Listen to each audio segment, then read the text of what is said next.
game. I got a lot of respect for the coaches and the players on the other side.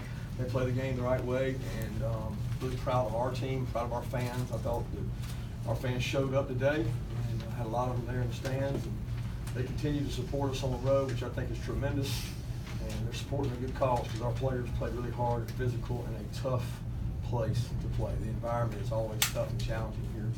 We thought that if we were able to run the ball early and pound away, that it would take its toll in the second half, and I think that showed through. We've got a lot of places we can improve on, and I'm disappointed in some spurts of decent defense, but I'm also proud of some third down plays that they were able to make that I thought were the difference in the second half. Kirby, you stopped yourself a lot in the first half of those penalties, but you're a lot more efficient in the second half, especially how big was that taking the ball with opening the kickoff the second half and scoring there. Really got you going. Yeah, I think, some penalties when you're aggressive, we talked all week about no dumb penalties. Then we had dumb penalties. We got a kid pressing a guy that he's wiring the guy, and he's don't tell him not to press him, he's pressing. So he wasn't like he was beat. He just had him so jammed up that he probably did it too much. But I don't get upset about those because that's a good sign. I worry about them when they can't press them. But I thought the kids played hard, overcame a lot of those penalties. Second half was really important. We came in and talked about what we wanted to do for the opener second half, and talked about how we wanted to try to grind the clock, and it wore down on them a little bit. What's your biggest concern going into today's game? I think the young kids playing in the environment. We got a lot of guys that played in big games like this before. It wasn't the Lamonts and the DeAndre Bakers. It was those guys affecting the younger players. Tyson Campbell, Richard Campbell, all the young players who haven't had an opportunity to come in that environment. And we talked to them about trust your training. Trust the fact that you worked out all summer in the heat. Trust the fact that we practice in the heat every day. Trust the fact that we make it very demanding in practice so that the game's easier. If you trust your training, then you'll overcome a lot. And there would be highs and lows of the game. There'd be ebbs and flows, but we were just going to keep on chopping, and they were able to do that. How did Cade Mays look to you? Well, I have to watch the tape, but I thought when he first went in, we watched him a couple plays, he was really physical at the point of attack. Cade's a competitor. Cade's been working at left tackle for a while now, and we have to continue to develop offensive linemen, because if that's who we want to be and we want to create that identity, we got to have more than 5 guys that can help run the ball and help pass pro. I thought he came in a tough situation, played well. Coach, specifically in the second half, what were the adjustments? I mean, 21-0 run there on offense in the third quarter. Were there adjustments specifically you guys made coming out in that quarter, or was it doing what you do better? It was doing what we did, cumulative effect. I mean, at the end of the day, things just wore down. I mean, you guys always want to make it about adjustments, which I understand, but we stopped 2, 3 and outs, I think, maybe, and I think that was the backbreaker for the defense. To have to go out there and lean up against those big guys for those 2 long drives just took it out of them. And you could just see the air coming out of them a little bit as we drove down physically. And the big stop of the game to me was either the first or second drive of the second half, when we had 3rd and 2 or 3rd and 3. It stopped them. They had to punt it right back to us, and the defense was right back out there. That takes its toll. And I think our conditioning showed through, and a lot of credit goes to Coach Sinclair and his strength staff. They work these kids hard all summer so they can prepare for second halves like that. How big were those points going into the half and being able to actually put some points up in the second quarter? I think it was good. It was a momentum deal for us to get a little momentum going in. Probably could have swung either way, because if we miss it, they go in feeling good, and if we make it, we go in feeling much better. It gives us a little cushion, and I thought we did a good job managing the clock there. And it was a situation where we probably could have burned another timeout just to get one more play, but we just decided to take the field goal. How is Nico continuing to get better as a perimeter threat for you? Well, I think, he's more of an inside threat than perimeter threat. Most of his threats came in the inside, and one of them, to be honest, wasn't so much what we did. They just busted the coverage.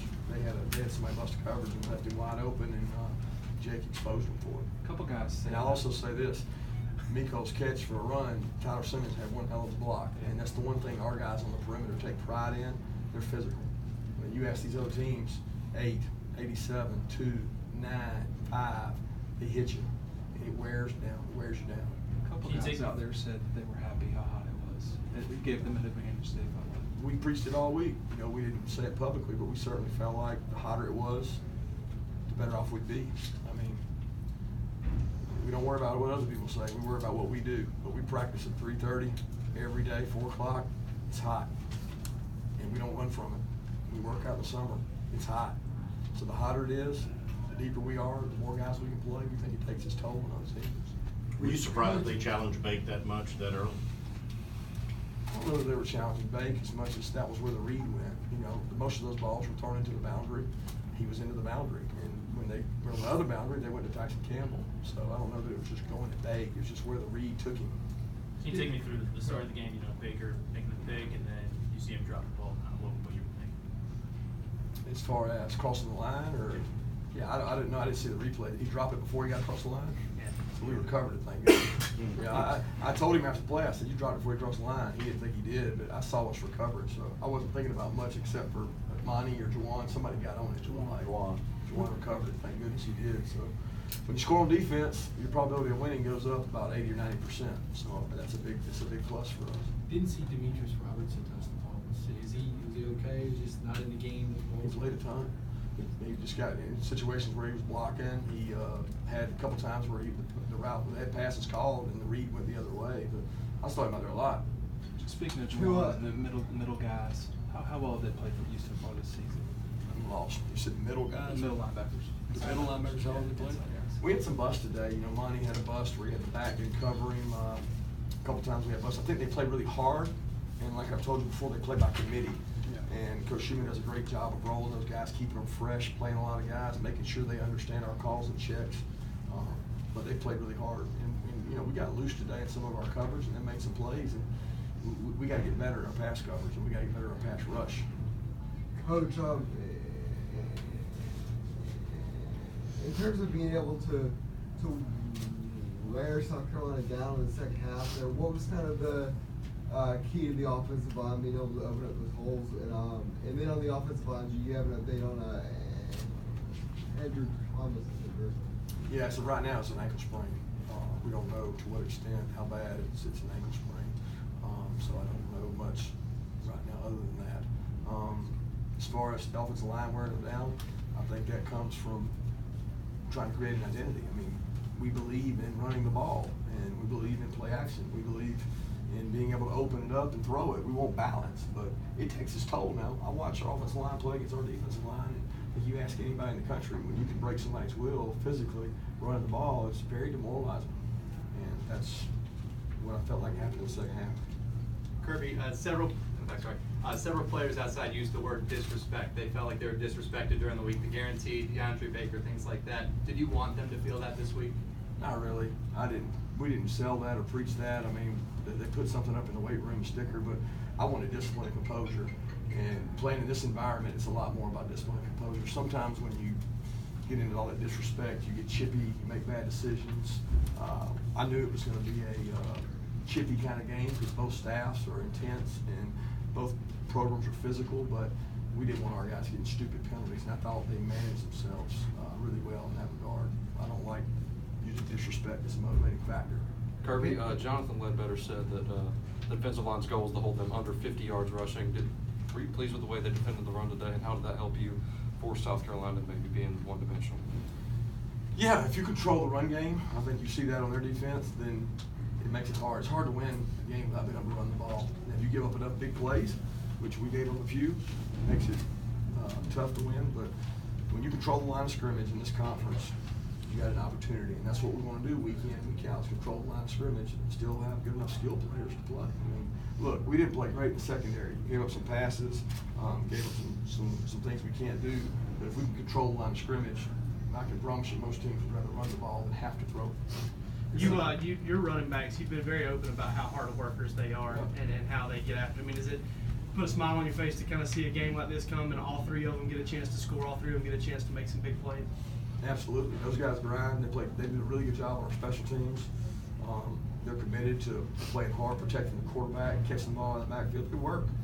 And they got to continue to get better. Because for us to go where we need to go and be the kind of team we need to be, we're not there yet. We're not doing the things we have to do that. And I've told the players that we didn't have the best practice I thought we could have had on Thursday. I was a little disappointed in the offensive practice, and that's got to get corrected for us to be who we want to be. We're not just happy and content with this win. We're looking forward to getting a lot better. Did you think that Richard didn't catch the ball and it was obvious on that interception and they had already run the play? Was that what you were upset on? Yeah, I was very upset that they ended up buzzing down, I think, before the play started, so I felt like they were getting a reach on second down. I wanted it to be third down, but obviously they buzzed down before that, so they handled it the right way.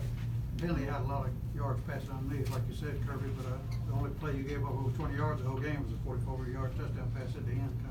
So Yeah, I didn't realize that. I knew we gave up the one at the end. Tyson got beat, got a little lazy in his coverage, but, you know, that's where people are gonna have to attack us. That's the MO. They wanna throw the ball vertical down the field. We gotta make plays, and, it's our identity to stop the run, force you to be one-dimensional, and, they're gonna throw the ball. We gotta make plays in the secondary. What is the identity of this team right now, you think? I think today, I would say physicality, and it's the most important thing is being physical, dominate line of scrimmage, don't flinch, and be able to run the ball, stop the run. What's the value of a road win this early in the season with all the young guys? You talked so much about needing some adversity. Did you see what you wanted to see there? Yeah, I thought that one series offensively, we lost momentum. You know, we went out, got I think it was a delay. Jake didn't get the play off early, maybe started went backwards.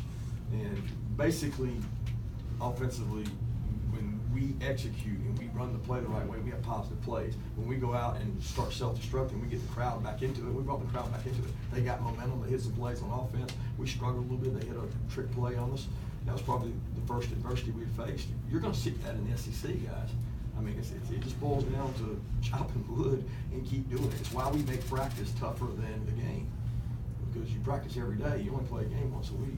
It's not going to get talked about much, but after the interception for Jake and just 4 plays and there, does, you know, you talk about kind of that adversity and being able to kind of stand tall in those situations. What was kind of your feeling on that? That was a big stop. Now that you say that, it was a huge stop. And we talk about momentum swings and putting out the fire on defense. When we turn the ball over, we want them to score less than 2 points on average per turnover. And last year we were able to do that, and it's a big stat for us, putting the fire out when it starts. And hey, look, our guys got tired on defense. I don't know how many plays we played in the first half. I think we went 50. That's a lot of snaps. So there was some huffing and puffing going on. But I think, again, the conditioning overcame that. Last question. Team handled the adversity and the hostile environments, especially with SC playing you guys tough early. I lost you at the beginning there. So how do you think your team handled the hostile environment and that adversity, especially with SC playing early? At times, for the most part, handled it well. But at times we struggled and we lost a little momentum. Their crowd got into it, and I think that's a big thing. It's always being able to play on the road in the SEC. You got to go take the crowd out of the game. When you do that by being physical, dominate the line of scrimmage, and you do that, the stands will be empty in the fourth quarter. And that's what we try to pride ourselves on doing, that being physical. And we're going to continue to do that, guys. We got a long way to go. I know you guys are going to write, this is a great win. It is a great win. But at the end of the day, we have to get better. We make too many bonehead mistakes that when we play a better team, that we will struggle. And that's the goal for us, is to continue to get better. Thank you.